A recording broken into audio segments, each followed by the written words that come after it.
আর আমার দুঃখ লাগে, আমার একটা মাল্টিমিডিয়ার সাংবাদিক বড় একটা প্রোগ্রামে ঢুকতে পারে না, তাকে বাইরে দাঁড় করে রাখা হয়। তুমি ছোট পত্রিকা থেকে এসেছো, ঢুকতে পারবো না ভিতরে। এটা তো চলতে পারে না, এটা তো হতে পারে না, তাই না? বড় বড় সাংবাদিকদের সংগঠনে কেউ যদি হুমকি পায়, তাদের বিরুদ্ধে পাল্টা হুমকি দেওয়া হয়। কেউ মাস্তানি করলে তাদেরকে উল্টা মাস্তানি করে দেখিয়ে দেওয়া হয়। আর আমার মাল্টিমিডিয়ার সাংবাদিকরা প্রতিনিয়ত মার খায়। আমরা কয়জনের পাশে দাঁড়িয়েছি? আজকে বলছে আলিয়াসগার রিমন স্টার সাংবাদিক, আলিয়াসগার রিমন এ যাবৎকালে 14 বার মার খেয়েছে, আমার হাঁটুতে এখনো ব্যান্ডেজ আছে। কই, আমার পক্ষে তো কেউ দাঁড়ান নাই আপনারা। তাহলে কি আমরাও কারো পাশে দাঁড়াবো না? উত্তরায় মাল্টিমিডিয়ার এক সাংবাদিককে মিথ্যা মামলায় জেলে ঢুকিয়ে দিচ্ছে, গত পরশু দিনের ঘটনা।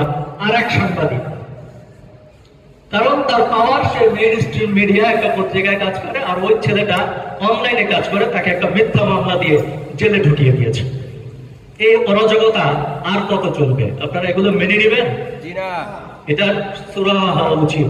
আমাদেরকে প্রমাণ করতে হবে আমরাও শক্তিশালী। আমরা অলরেডি প্রমাণ করেছি। আমরা যারা ভালোভাবে নিউজ করতে পারছি, আমাদের একটা রিপোর্টে তছনছ হয়ে যাচ্ছে। আমাদেরকে ওরকম স্ট্রং হতে হবে যেন আমাদের রিপোর্টে আসলে তছনছ হয়ে যায়, ওই মেইন স্ট্রিম যেন কেঁপে যায়। আর সেটার জন্য আমি মনে করি যে হ্যাঁ, একটা সংগঠনের দরকার আছে।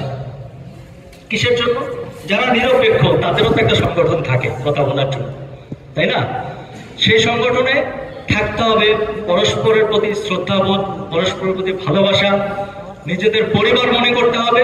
এবং আমরা যদি আরেকজনের বিপদে এগিয়ে যেতে না পারি, আমি আমার এটিএন বাংলা সাইনবোর্ড নিয়ে আমি একটা বড় প্রোগ্রামে ঢুকলাম, আমার মাল্টিমিডিয়া 10টা সাংবাদিক ঢুকতে পারলো না, ওদেরকে যদি আমি ঢুকাইতে না পারি, তাহলে তো সংগঠন করে লাভ নাই। লাভ আছে?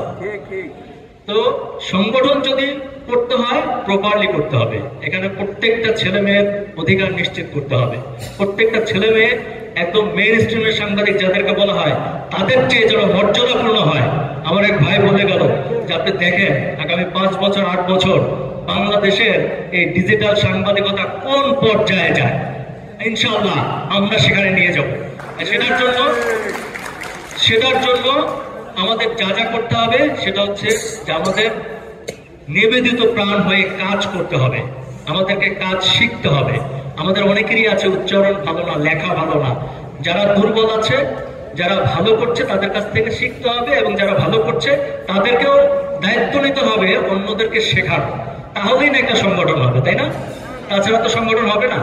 তো আমি একটু আগে মনে করছিলাম, ভাইয়ের সাথে কথা বলছিলাম যে আসলে সংগঠন হলে যদি লোকজন কমে যায়, যে হাসপাতালে আমি যদিও ফার্স্ট টাইম আসলাম, যে হাসপাতাল পার্টিতে এবার সবচেয়ে বেশি লোক হয়েছে।